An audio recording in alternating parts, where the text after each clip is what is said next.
This is Radio Taiwan International.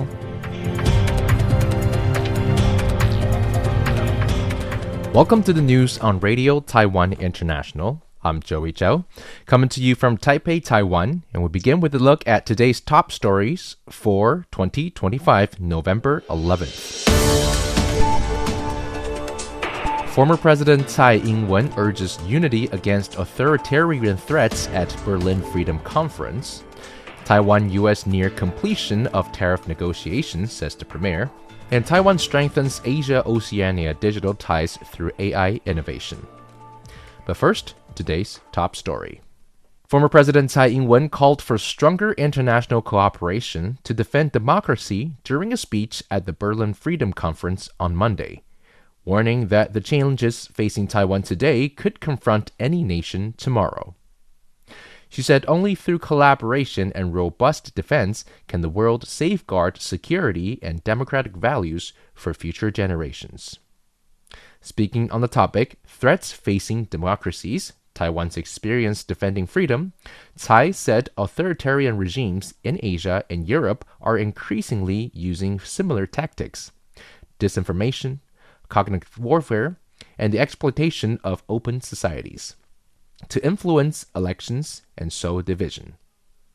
She noted that Taiwan has transformed such threats into resilience by protecting its elections, countering disinformation, and reinforcing national defense and social unity.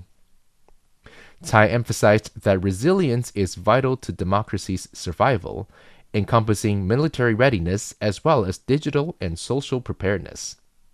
She also highlighted Taiwan's central role in the global supply chain, saying that the island's high-tech and semiconductor industries are indispensable to the world economy. Our high-tech sector, especially semiconductors, formed the backbone of global prosperity in an era when artificial intelligence defines national strength, she said.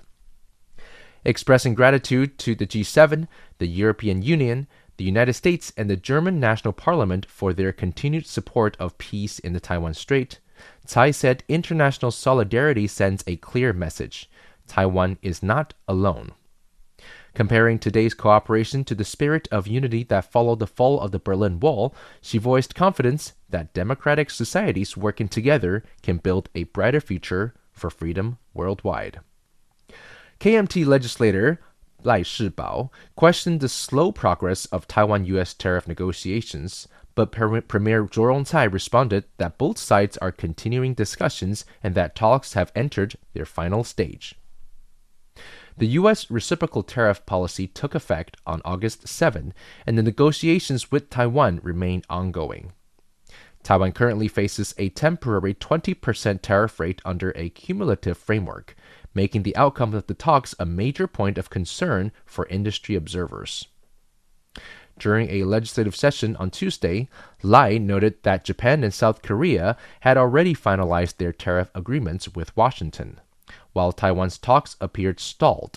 He pressed the government to clarify when an agreement could be reached and whether it could be completed by the end of the year. Premier Zhou replied that the negotiations are in close coordination and near completion, but said the timetable must be aligned with the U.S. side. Both Taiwan and the United States hope to move as quickly as possible. This is not something our side alone can decide. If I were to set a date, I would have an expectation, but the U.S. cannot simply follow our timeline. We will do our best to move quickly, and I assure you that there should be some progress soon. Meanwhile, Economic Minister Gong Mingxin said the U.S. reciprocal tariffs are broad-based rather than country-specific. He added that if the U.S. Supreme Court ultimately overturns the measures, Taiwan will assess the impact on global trade and seek remedies for affected businesses. Vice President Xiaobi Kim said that artificial intelligence has become a key driver of national competitiveness and social progress, adding that the government is actively advancing 10 new major AI projects to deepen Taiwan's international cooperation and position the nation as a trusted digital partner.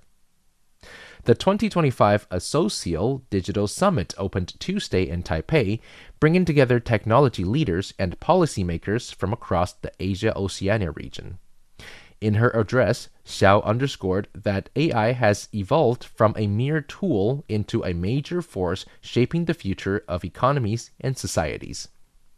She said the government's AI blueprint aims to accelerate infrastructure investment, expand smart applications, and focus on cutting-edge fields such as quantum computing, silicon photonics, and robotics. The initiative seeks to build a stronger foundation for Taiwan's technology and industrial development.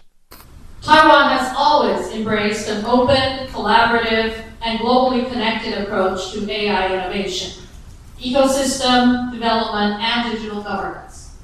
And so we look forward to deepening our partnerships with all associate members and economies in smart services, cloud solutions, and AI applications, working together to drive digital transformation and industrial advancement across Asia and Oceania. Xiao emphasized that AI continues to advance rapidly, and society must learn not only how to use it, but also how to coexist and co-create with it.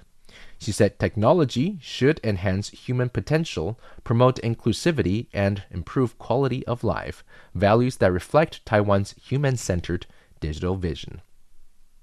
Taiwan's strategy, she added, also prioritized lifelong learning to ensure that workers and industries keep pace with global innovation. Digital Minister Lin Yijing said Taiwan is strengthening its partnerships across Asia and Oceania, increasing investment in Japan, and welcoming IT professionals from South and Southeast Asia to join the regional digital development.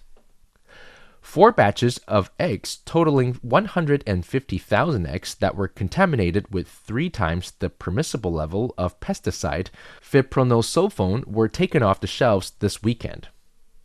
Agriculture Minister Chen Junji said Tuesday that they expect to wrap up their investigation into how the eggs were contaminated within the next 2 days. The eggs were produced by a livestock farm in Zhanghua County and had been distributed to 9 counties and cities before being recalled for contaminating 0.03 parts per million ppm of the pesticides.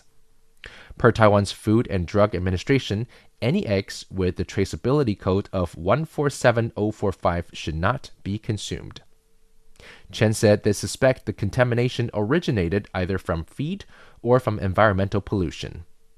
He added that the incident appears to be an isolated case, pointing out that since fipronil is an insecticide and that there are farmland next to the chicken coop, it is possible that is where the origin of the contamination came from. The Central Weather Administration, CWA, said Tuesday that although Typhoon Fung-Wong has weakened to a tropical storm, the accompanying heavy rains still pose a threat to Taiwan. Consequently, they have expanded the land warning areas from the Kaohsiung-Pingtung area to include Taiwan, Taitung, and likely Chiayi as well. Since Monday, more than 500 millimeters of rainfall have already accumulated in Yilan, while more than 200 millimeters of rain has accumulated in Hualien, the mountainous areas of Greater Taipei, Pingtung, and Green Island as well. Through Wednesday, heavy rain will remain possible across the county, with higher elevations potentially seeing torrential conditions. According to CWA forecaster Zhu Meiling, the storm circle will enter Taiwan's southwestern waters Tuesday evening and continue moving northeastward. The strongest impact of Feng-Huang will be felt through Thursday morning. Premier Zhou Rongtai said Tuesday that the central government has integrated inter-ministerial disaster prevention and relief resources and otherwise ensured a coordinated and effective disaster response ahead of the typhoon's arrival. Authorities and the general public are paying especially close attention to disaster prevention measures in Hualien's Guanfu Township, which has been catastrophically impacted by the last storm. Premier Zhou also said more than 6,000 people have already been evacuated from the area. Thank you for joining me for the news. I'm Joey Chow. Stay tuned for another 50 minutes of English language features brought to you by Radio Taiwan International.